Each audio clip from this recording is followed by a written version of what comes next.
Bonjour, ici Laura au Musée canadien de la nature. Le nouveau blockbuster d'Hollywood Seul sur Mars a comme sujet un astronaute abandonné sur la planète rouge qui doit utiliser son expertise en botanique pour survivre. Ça vous semble invraisemblable? Voyons ce qu'un de nos botanistes au musée en pense.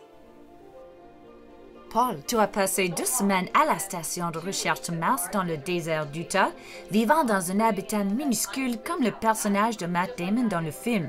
Comment c'était? C'était vraiment cool, en fait.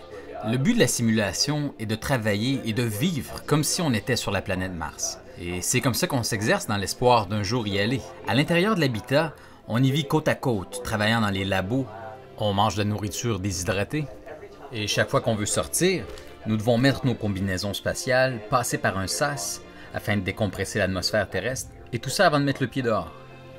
Il y avait une serre pour cultiver de la nourriture?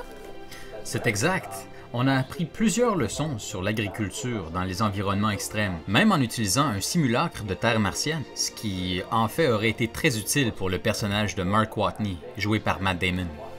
En parlant du film, as-tu hâte de le voir? Oui, j'ai vraiment hâte. En fait, est-ce que ça arrive souvent qu'un astrobotaniste sauve la situation? Pas souvent, j'imagine. Alors, ton travail sur le terrain t'amène à travailler dans les environnements extrêmes et isolés. Quelles sont les similitudes entre l'Arctique et Mars?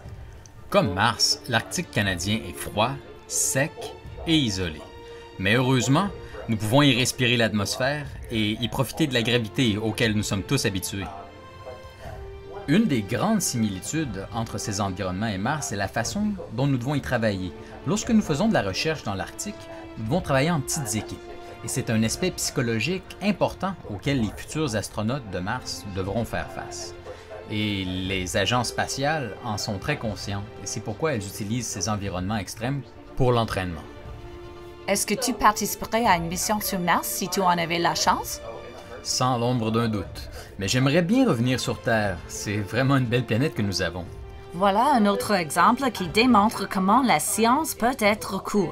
Et ce qui peut paraître comme de la science-fiction hollywoodienne pourrait être la réalité dans un avenir rapproché. C'est ce qu'on espère.